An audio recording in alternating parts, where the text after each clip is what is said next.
The first cut is not the deepest. The first cut is nothing. You can spit in my face once or twice and it is nothing.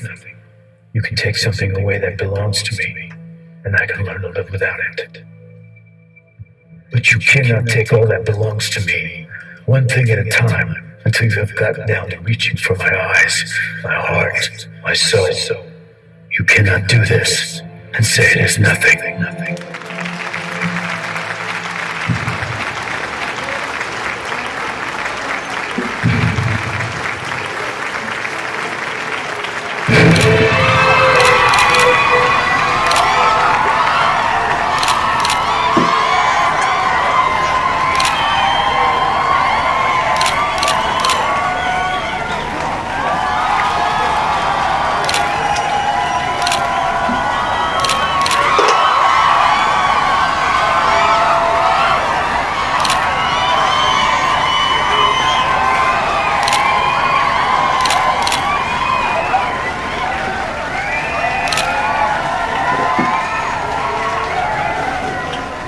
Hello everyone, I am the Reverend Point Blank, and we are producing a TV show that's basically real TV. It's called CHUCH. Break it down. Now, church ain't no organization, it's not no religion, That's it's right. about real people That's doing right. real things. Because as you know, many of the people that are in church, they are not the same Yes, when they are sir. at home. So they change, they transform when they Yes, get in the sir. building. Their voice even change. Come on, How David. are you? What's your name? Where'd you go to school? You know, how's Sister Johnson? These things is hypocrisy. It happens all the time. Now, I'm not saying that it's Christianity or Yes, it's sir. Buddhism or it's Catholicism. Right. All of the religions do it. Yes, sir. The only true foundation to the gospel of truth, spirituality, is truth. If you tell the truth, bad and good, it's going to always come back true. So Yes, sir. we've developed this show, and you're going to be seeing many of the characters that are going to be coming along. They are real people. They're not characters in a sense, but they are characters because that's who they are. That's right. We'll be talking about relationships, politics, we're talking about religion, That's and right. we'll be talking about all kinds of things from a true perspective, not something that you read from this book or Yes, read sir. from that book, because as you know, even the Bible is written by scribes. Yes, and sir. scribes were people who wrote what they thought. Yes, and just sir. like news reporters today, they spice it up. And just think about it for a moment. Take Christianity for a moment. If they were writing about Jesus, let's take the Bible, they said that from the beginning God made the light from the darkness. Come on. And then he made Adam from the dust. Yes, sir. All the trees and everything prior to that. And then Adam, I don't know how God felt like he was alone. Maybe Adam told him, I'm alone. Come on. I don't know how he felt alone. All those trees and animals and all kind of ducks and monkeys and donkeys. That's right. He wanted to have sex. He didn't know anything about sex, so how could he know? But okay, he was alone. And then God said, okay, you're alone. Let me create you something that's of your like kind. So he made Eve from his rib, Yes, sir. according to the Bible. Break it down, brother. Now, Eve and Adam, you know, since they were alone, he was alone, he, I guess, decided to have sex. They had two boys, Cain and Abel. Yes, sir. Now, Cain killed Abel. That's right. Now, there's Adam, Eve, and Cain. Now, who did Cain have sex with? Think about that for a moment while you're thinking about that one. Think about this one. All the disciples were following Jesus. That's right. And before I do that, let me go back. Think about this one. God said when Adam was rummaging through the garden and God was looking for him and he hid himself from the presence of Go God. ahead. Go ahead, Jimmy. God says, where art thou, Adam? Come on. Adam said, I was naked. Come on, Jimmy. But that ain't what God asked you. That's right. God asked you, where art thou? That's what the Bible says. Come on. Then he said, who told you you was naked? Yes, sir. You know what he said after that? Yeah, he told another lie you need to read up on. Come on. But the That's point right. is, if all the disciples followed Jesus, they all left their mamas, daddies, sisters, brothers, wives, children, jobs, everything at the fishing boat. They followed Jesus. Jesus went to Nineveh. He went to, all the different Arab lands and, all the places that he went to. He did a wonderful thing, praising the gospel, and they were following him. So if they left their wives to follow him, and I'm not saying he did anything wrong, but they were following him. And the disciples, Peter begot this child, and Paul begot this child, and Matthew begot this child. They weren't their wives. Their wives were the fishermen. And David killed a man to have sex with his wife. I mean, come on. Tell me how you analyze that without getting into the principality of what they were talking about. Every man makes a mistake. Every man learns from his mistake.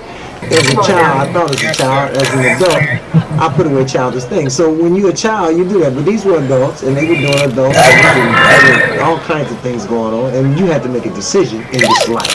Yes, sir. And you can't blame the decision you make based on the decision you make, because the decision you make is the one that you're going to pay for or get paid for. The bottom line is this, and put it in simpler terms for you, and I'll end it with this. If you think about the fact that the only reason you're alive is because of the fruits, vegetables, minerals, vitamins, and oxygen, because those are the things that keep you alive. And when you die, you go back into the ground and make more fruits, vegetables, minerals, and vitamins for other folks to eat. Yes, sir. And live on. That's right. Because you go back in the ground, whether they cremate you or what. Over time, you're going back to the ground. A million years, I don't know how long it's going to take, but it's going to happen. You'll be gone, but you'll be in the ground. Your body, your spirit will be gone.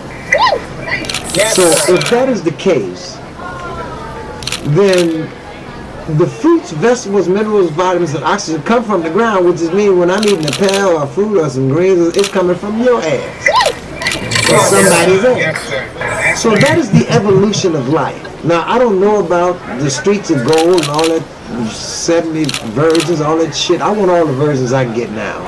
And I want all the gold I can get now, but life is not about gold, it's about living. So, bring it back to the point. You chasing all these things in your life. You want a big job, you want a nice position, you want a nice car, you want a big house, you want a nice girl, and then what do you do after that? So then you become 70 or 80, maybe, if you're lucky, blessed, whatever. You're laying on your last day's bed and you're thinking, damn, I didn't do nothing I wanted to do because I had this job, I was a slave to this, I was a slave to that, and I was chasing things. When you chase things, you will never stop chasing things. Yes, sir. You never stop. Yes, if you get sir. this house, you want a bigger house. If you get this car, you want another car. It's always something you want this girl, you want another girl. Because you have not looked into the relationship while you're looking for all these relationships. You have not looked into the relationship of yourself. You don't even know who the hell you are. You don't know where you're going or why you're on the planet. And that's what I tell young women to ask these men who call themselves men. Ask them 3 questions. Who are you? And I don't want to know your name, nigga. Who are you? I know Dr. King, I ain't never met him.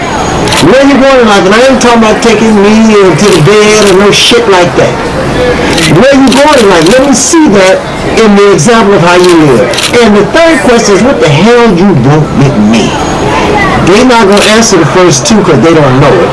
And the 3rd one, they don't want to answer because they don't want to tell you. They just want some ass or some money or to hang on your rear or to hang on their arm, whatever. You got to make a decision as a queen. The reason why brothers don't treat you like a queen because you let them treat you like a hoe. Yes, sir. Look, if a man don't open the door for you, tell him to take you home. Or don't leave the house if he does not open the door. If a man don't walk on the right side of the street, there's a problem with that. Now you can say it, all you young women, how you want to, but if a man doesn't have chivalry, how to treat a queen, you're going to have a problem. It may not be today, it may not be tomorrow, it may take 5 years, it may take 5 years and 5 babies. But then you going to pay. But he going to pay, somebody going to pay for that shit. So I'm the Reverend Point Blank. We'll be talking about that soon. Some people don't like it because I'm Point Blank, yeah. So stay tuned. I'll be talking with a lot of the new members. Deacon Tambourine, he run the choir.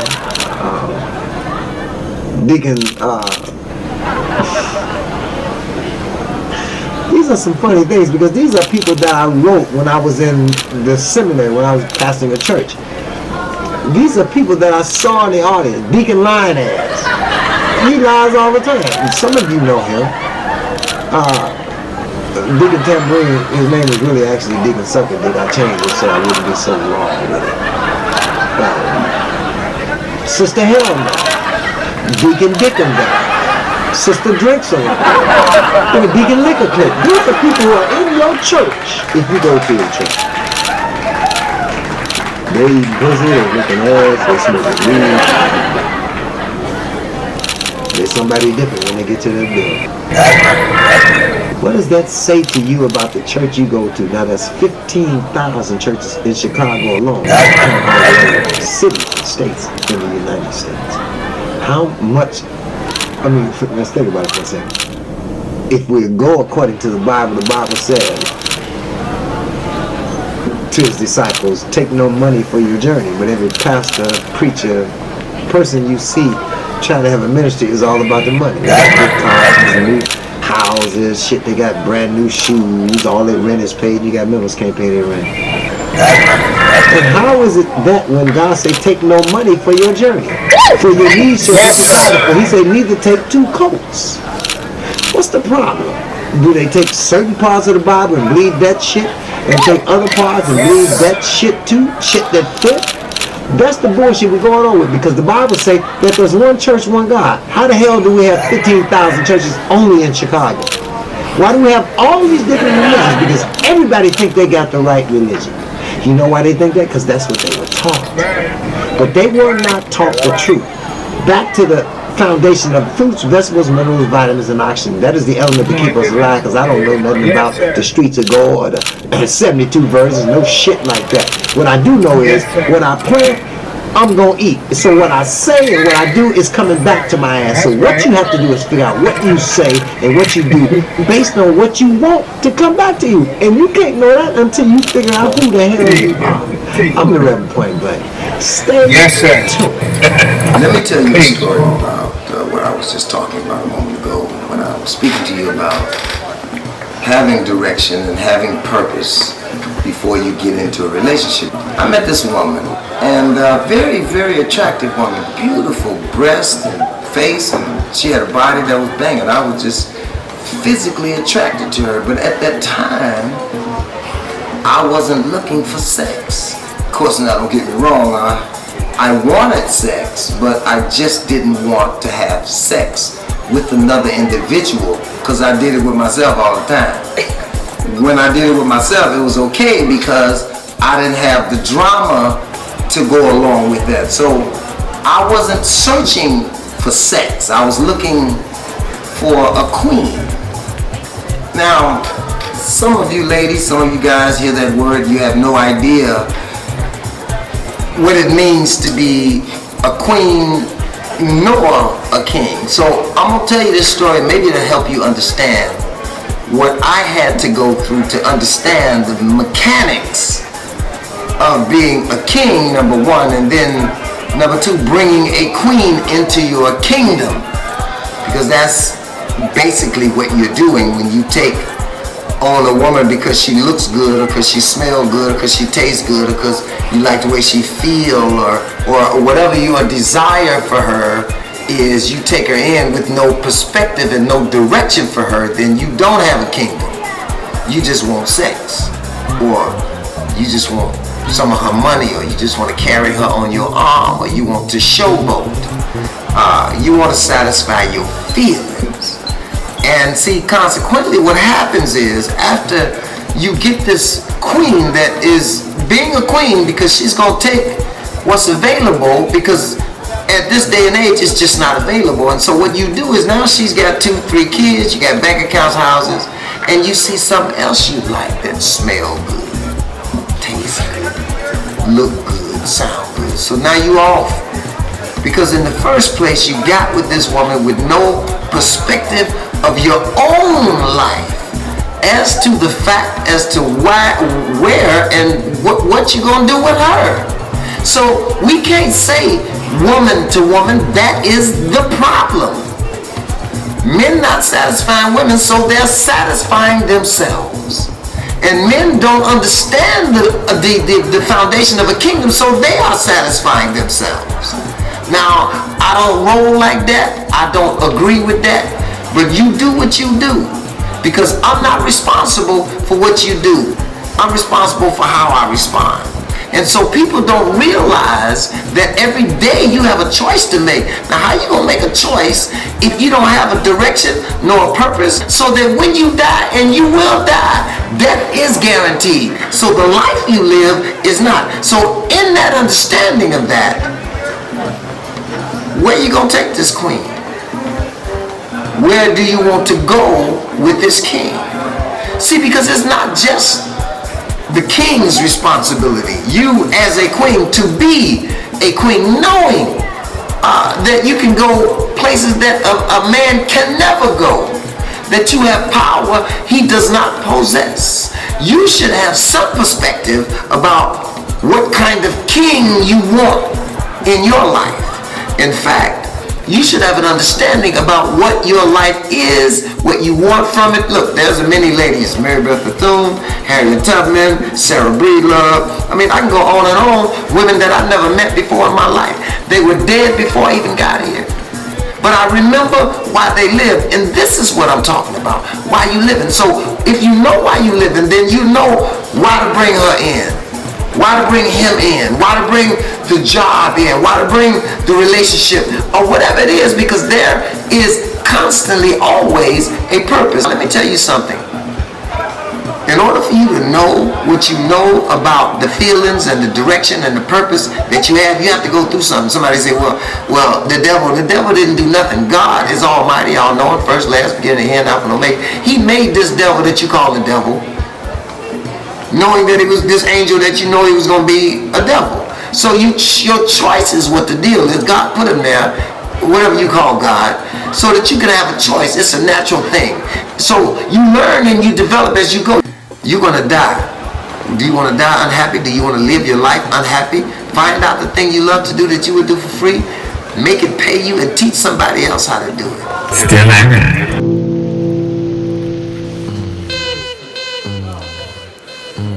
Remember this. When we do that now, remember this. When trouble comes from everywhere and change seems slow to come about, your knees bend easily in prayer in hopes that God will work it out.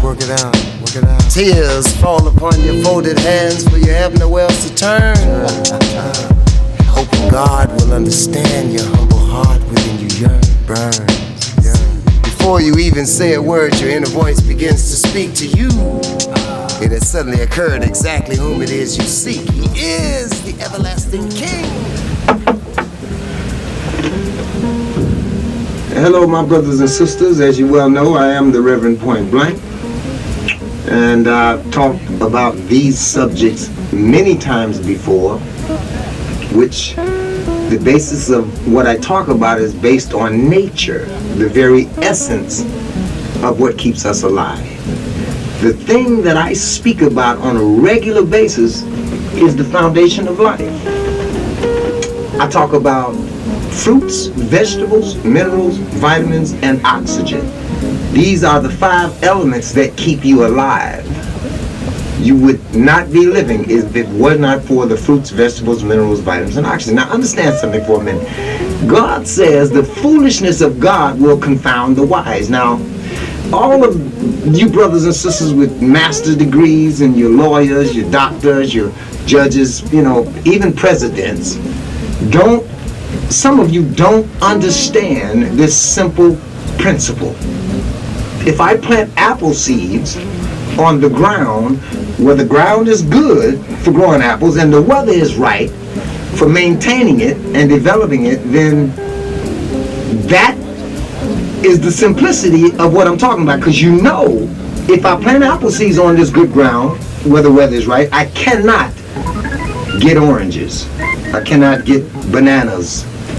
So given that is the structure that keeps us alive, Death is guaranteed. And when that happens, however you go, cremated, in the ground, whatever it is you decide to do, over thousands and thousands of years, you are going to be fruits, vegetables, minerals, vitamins, and oxygen for other folks to eat. In other words, when you eat an orange, when you eat a banana, when you eat something out the ground, you're eating dust and dirt and particles of someone who died maybe 10,000 years ago, a million years ago, who knows. So that constant regeneration of the world and the way the soil and the oxygen and this whole life that we live in, it maintains us. See, I'm not trying to go. I used to go scuba diving a lot. I used to do snorkeling, and I just don't do it anymore. Because I don't really belong down there. I can't breathe down there. There's no business for me to be down there. Not the guys at the marine life, you do what you want to do. I have no business in outer space. I'm not an astronaut. I don't want to go to the moon. What we used to say, I'm a black man. I look at the moon and say, damn, that's pretty. They say white people look and say, shit, I'd like to go to that motherfucker. Well, I don't know that that's true or not. There's some black people that want to go up there, but it doesn't matter. I have no business on the moon. I live here on Earth, and we haven't figured out everything that is here on Earth. While we're traveling to the moon and exploring and doing all these things, we still don't realize the fundamental foundation of life. Fruits, vegetables, minerals, vitamins, and oxygen. So once you understand those things, then you can now, in your time, if you got 24 hours in a day, you can spend, and most of you don't do it, one of those hours with yourself. Well, you want to talk about a relationship with this person or that person, or have this business or that business. You don't even have a relationship with yourself. So how are you going to have a relationship with someone else when you don't know who the hell you are? You got 24 hours in a day. I guarantee you, 99.9% of you do not spend 1 hour with yourself. And I'm not talking about going to the movie. I'm not talking about relaxing. I'm not talking about getting no pussy. I'm not talking about hanging out or just chilling. I'm talking about taking a pen and a paper and doing an inventory of who the hell you are. Because if you don't know that, what you doing at this job? Why are you doing at this job? What you doing with this person? Why are you doing with this person? Why are you going and doing the things you're doing if you don't know yourself? If you know who you are, if you take an inventory, write down your good habits, your bad habits, the things you don't like, the things you do like, the things you're good at, the things you're not good at, the things you love, or the things you love to do that you would do for free. So I have these 9 different columns. The last column is things I love to do that I would do for free. So every day I spend 1 hour. I did this. Took me 3 months to do it. I started out doing 1 hour, turned into 3 hours, turned into 8 hours, and I didn't get no sleep for 3 months. It was important for me to find out who I was, what my gifts was, so I could relate that to why I was on the planet. Before I start doing all these other things that people do every day. And they live their whole lives doing that, and they're miserable when they're 80, if they're lucky. And they haven't done what they wanted to do, because now they can't jump, they can't run, dick won't get hard, whatever the fuck it is, they can't do it. It's a blessing that they're still here, but it is a sad thing to live in many years and not have done what you know you should have done, or one day you may realize it, and that may come when you do have time to spend an hour a day or 4 hours a day because you're stricken in your bed, and then you realize, I should have did this, I should have did that.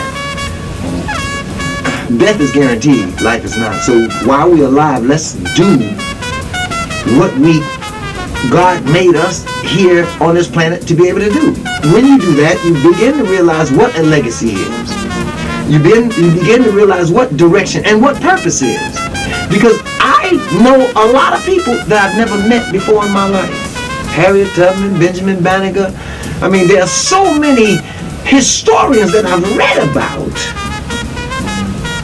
but I've never met them. And so in my mind, that's eternal life. I don't know Hitler, but I have some understanding of how he lived. I don't know Dr. King, but I have some understanding of how he lived. I don't know Benjamin Banneker.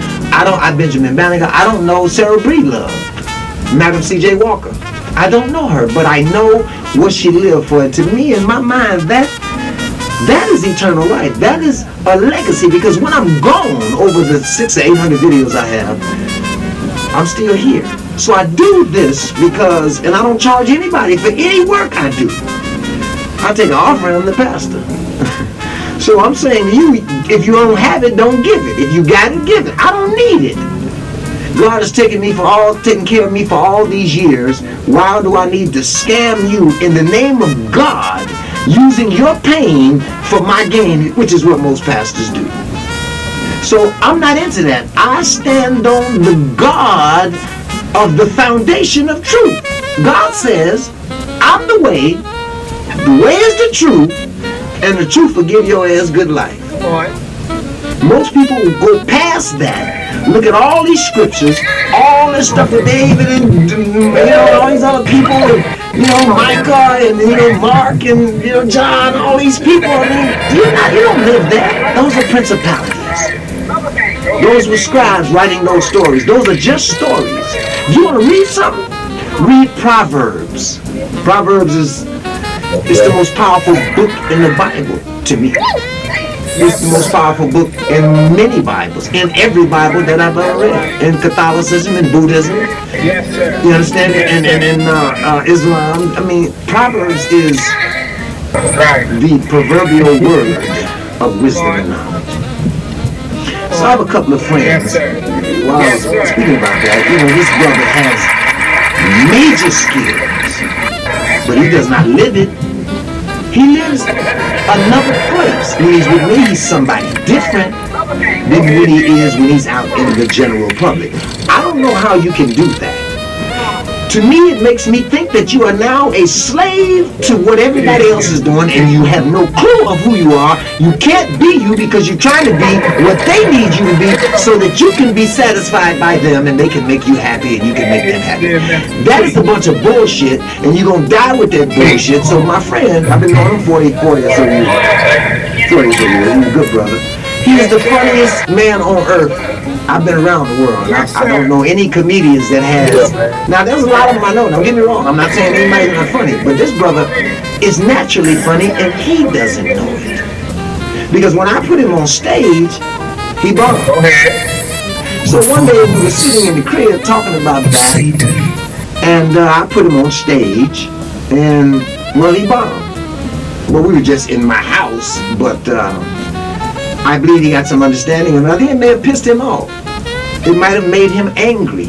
I don't know. Usually when someone finds out that they're looking at themselves through a mirror, like Michael Jackson said, look at yourself in the mirror, some people are really disappointed.